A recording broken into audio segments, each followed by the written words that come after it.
Think about your phone in your hand right now, just silently drawing power from its battery. Or maybe the car you drive, engineered to fight off rust, which is actually a type of chemical decay. How do these everyday things, so fundamental to our lives, tie directly into the very heart of chemistry, specifically the invisible world of electrons? Welcome to the deep dive. Today, we're taking, a fascinating journey into electrochemistry. That's the really dynamic intersection where chemical reactions literally generate electrical energy or where electricity drives chemical change. It's a field that quietly powers so much of our modern world, it's kind of amazing. You've shared some excellent material on the basics of chemical reactions before, and our mission today is really to connect those foundational concepts directly to the flow of electricity. We're going to unpack the core principles, the essential vocabulary, and yeah, the surprising real-world applications of this energy swapping, making sure you walk away not just like informed, but genuinely intrigued by the secret electrical life of atoms. Absolutely. And we've charted a pretty clear course, I think. We'll start by diving into the fundamental electron transfer that underpins it all, what chemists call redox reactions. Sounds fancy, but we'll break it down. From there, we'll see how we ingeniously harness these reactions in devices like batteries. We'll explore the pull on electrons, learn how to measure it precisely, and ultimately connect these principles to some incredible real-world technologies. And along the way, we'll clarify terms like reduction, oxidation, anode, cathode, electromotive force, and that really crucial metric, standard reduction potential, which we'll call E0. Okay, let's unpack this then. At the very heart of electrochemistry is something called a redox reaction. It's a term we hear a lot.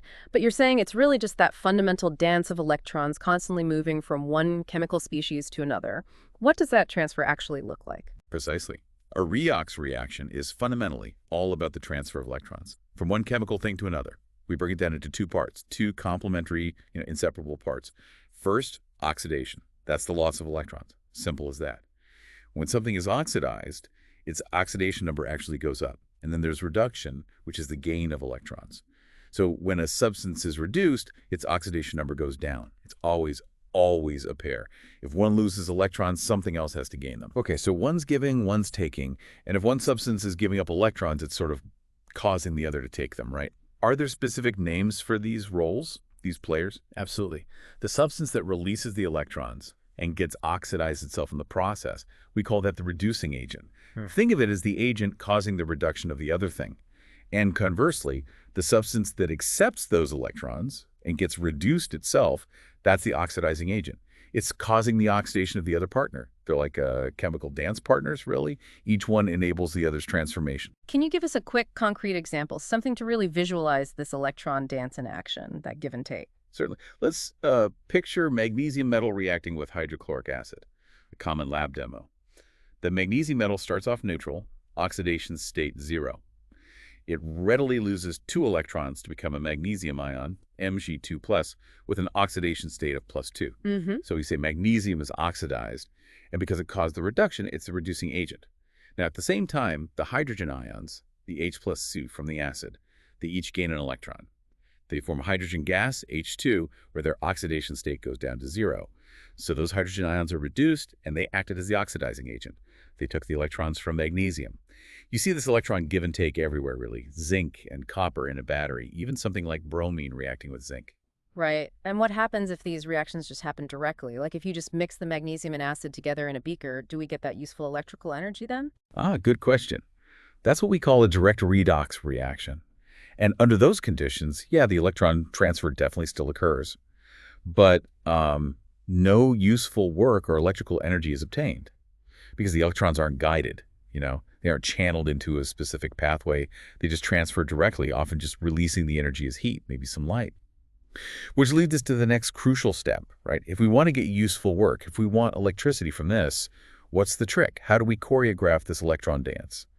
Well, the key, maybe surprisingly, is to physically separate the oxidizing agent from the reducing agent, keep them apart. Ah, okay. This forces the electrons, if they want to move from the reducing agent to the oxidizing agent, to travel through an external pathway, a wire. Right. And that creates a usable electric current we can harness. So instead of just a chaotic mix, we're essentially building a controlled pathway for the electrons, like a dedicated highway for them, and that generates power. Precisely. That's exactly it.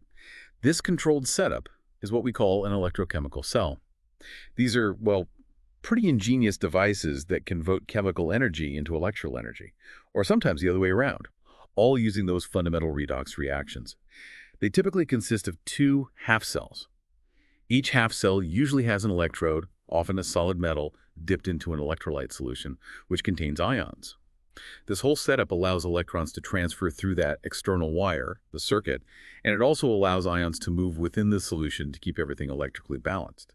A half cell is basically where one half of the redox reaction, either the oxidation or the reduction, takes place. Okay, that makes sense. Yeah. The sources you shared highlight two main types of these electrochemical cells, and they seem, well, almost like mirror images of each other in terms of how energy flows. Let's maybe start with galvanic cells, sometimes called voltaic cells. These seem to be the ones we bump into most often. That's right. Galvanic cells, or voltaic, yes. These are the powerhouses. They generate electrical energy from spontaneous redox reactions. That means the chemistry just wants to happen on its own. Think of, the alkaline batteries powering your remote control, or the big lead-acid battery that starts your car. Those are galvanic cells. And the names, they honor Italian scientists Luigi Galvani and Alessandro Volta. These guys were pioneers, developing early versions like Volta's voltaic pile, which is essentially just stacks of different metals separated by brine-soaked paper. Really foundational work. Amazing. And structurally, how do these little powerhouses actually work? What are the key bits inside that let them generate electricity spontaneously? Okay, so a typical galvanic cell has two electrodes, usually solid metals, connected externally by a wire or circuit. The real action happens at these electrodes. The anode is defined as the electrode where oxidation occurs. Remember, oxidation is loss of electrons. So electrons are released here and flow from the anode into the external circuit. This makes the anode the negative pole in a galvanic cell. Conversely, the cathode is where reduction occurs. Reduction is gain of electrons. So electrons flow to the cathode from the circuit, making it the positive plus pole. But there's another crucial piece, the salt bridge. This is vital. It connects the two half cells, the two electrolyte solutions, and it contains its own electrolyte, like a salt solution in a gel. Its job, to maintain electrical neutrality. It allows ions to flow between the two compartments, sort of completing the internal circuit and preventing charge from building up, which would otherwise just stop the whole process cold. Okay, so let's take that classic example of the Daniell cell. It uses zinc and copper. How do those principles play out there? And how do chemists, write this down shorthand? The Daniell cell. Perfect illustration. In this cell, zinc metal serves as the anode. It gets oxidized. The zinc atom loses 2 electrons to become a zinc ion, Zn2+. So in solid goes to Zn2 plus aqueous plus 2 electrons. Those 2 electrons then travel through the external wire over to the copper electrode, which is the cathode. There, copper ions, Zn2+, floating in the solution, gain those 2 electrons and get reduced to solid copper metal. So Q2 plus aqueous plus 2 electrons goes to Q solid. The overall reaction for the Daniell cell, just adding those together, canceling the electrons. Zinc solid plus copper 2 plus aqueous goes to zinc 2 plus aqueous plus copper solid. And the shorthand, the cell notation or cell diagram for this specific cell, is written as Zn solid vertical line Zn2 plus aqueous, double vertical line Q2 plus aqueous vertical line Gu solid. The single vertical lines show a phase boundary, like between the solid metal and the solution, and that crucial double vertical line in the middle, that represents the salt bridge. Got it. So, if galvanic cells give us power from spontaneous reactions, what about their counterpart, electrolytic cells? Are they just doing the opposite? They are indeed the other side of that electrochemical coin, yes. Unlike galvanic cells, electrolytic cells are non-spontaneous. The reactions they carry out wouldn't just happen on their own. They require an external voltage source, like a battery or a power supply, to push the redox reaction in the direction it doesn't naturally want to go. So essentially, they consume electricity to make chemistry happen. And this also flips the polarity of the electrodes compared to a galvanic cell. In an electrolytic cell, the anode oxidation is connected to the positive terminal of the power supply, making it positive plus, and the cathode reduction is connected to the negative terminal, making it negative. Right, the polarity flips. And where do we actually use these? Where do we see these non-spontaneous reactions being forced to happen in industry or everyday life? What kind of chemistry needs that electrical kickstart? Well, this is where we get some really important practical applications. Think about electroplating. That's where you coat one metal onto another, maybe for looks, like gold-plated jewelry, or for protection, like chrome plating on car bumpers. That process needs an external energy input. It's electrolytic. Another huge one is electrolysis. This is used to break down compounds that are otherwise very stable. For example, producing pure sodium metal and chlorine gas from molten sodium chloride. Neither wants to form naturally from salt, but electricity can force it. Those are massive industrial processes. And then there's electrorefining of metals. This uses electricity to purify metals, like copper, to very high levels, which is absolutely essential for things like electrical wiring and electronics. That's fascinating. So the same basic ideas, electron transfer, oxidation, reduction, anode, cathode, they all still apply, but the direction of energy conversion is completely flipped. It just depends on whether the reaction naturally wants to go, giving energy, or if we have to force it using energy. It really is like two sides of the same coin, just harnessed differently. Okay. Okay, but if electrons are moving, whether they want to or they're being pushed, there must be some kind of force or pull behind them, right? What actually drives this flow, and how do we measure that oomph? That brings us, I think, to electromotive force, or EMF, and figuring out how to quantify this pull. You're exactly right. That oomph is what we call the electromotive force, or amp of the cell. More commonly, it's called the cell potential, and we symbolize it as E cell. It's essentially the maximum potential difference, the voltage difference between the two electrodes of a galvanic cell when essentially no current is flowing. It really is the measure of the pull on those electrons, the driving force getting them to move through the circuit. And its unit, that's the volt. A volt is defined as 1 joule of energy or work per coulomb of charge transferred. So it directly relates electrical potential to energy. Okay, a volt. And presumably each half cell, each electrode, has its own sort of inherent tendency to either gain electrons or lose them. How do chemists quantify that individual tendency? Yes, exactly. That's where electrode potentials come in. They represent an electrode's inherent tendency to gain or lose electrons, usually measured relative to a standard. By convention, we typically list these potentials as reduction potentials. That's the potential for the reaction MaO plus N electrons yielding M solid, for example. The corresponding oxidation potential for the reverse reaction M solid yielding MaO plus N electrons will be equal in magnitude but opposite in sign. For instance, the standard reduction potential for zinc ions becoming zinc metal, ZnO plus 2E, is negative 0.76 volts. The negative sign tells us it doesn't really want to happen, which means the reverse, the oxidation of zinc metal to zinc ions, ZnO plus 2E, has a standard potential of positive 0.76 volts. Zinc prefers to be oxidized. Right, sign matters. But how do chemists make sure they're comparing apples to apples when they measure these potentials? Because surely things like concentration and temperature must affect the reaction. How do you standardize? Great point. Conditions absolutely matter. So to compare different half reactions fairly, chemists use a standard reference point and standard conditions. The reference point is the standard hydrogen electrode, or She.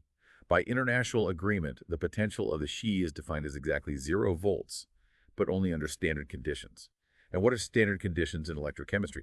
Well, it means all dissolved species, solutes, have a concentration of 1 molar, any gases involved are at a pressure of 1 atmosphere, and the temperature is usually specified, typically 25 degrees Celsius or 298 Kelvin. We indicate that we're talking about standard conditions with a superscript 0 symbol. So the standard reduction potential is written as E0. So once you have these standard reduction potentials, E0 values, for various half reactions, which you can look up in tables, calculating the standard cell voltage, E cell 0 for a galvanic cell, is quite straightforward. You just use the formula. E cell 0 equals E0 of the cathode minus E0 of the anode. And remember, both E0 values in this formula are the reduction potentials taken straight from the table. The half reaction with a higher or less negative E0 value will be the cathode reduction. The one with the lower or more negative E0 will be the anode oxidation. Okay, E cathode minus E anode, using the standard reduction potentials. That sounds fairly simple, but I remember seeing a note about balancing the electrons in the half reactions. Doesn't that affect the potential? Like, if you double the reaction, do you double the voltage? That's a really common misconception, but a very important point. No, you don't. When you're combining half reactions to get the overall cell reaction, you often need to multiply one or both half reactions by some factor just to make the number of electrons lost equal the number gained. However, and this is key, when you calculate the E cell 0 value, you do not multiply the E0 values by those factors. Think of it this way. Potential is an intensive property, like temperature or density. It doesn't depend on how much stuff you have. The inherent pull or tendency of the reaction per electron doesn't change just because you're reacting more material. Okay, that's crucial. Potential is intensive. Don't multiply the E0 values. Got it. Let's try a quick calculation example then, just to see it work. Say we have an aluminum ion cell, like Al solid, Alo aqueous Pho, aqueous phase solid, and we're given the standard reduction potentials. For Alo plus 3 euro, all E0 is made to 1.66 V, And for a FeO plus 2 aerofay, E0 is negative 0.44. How do we figure out the standard cell potential? Okay, good example. First, we compare the E0 values.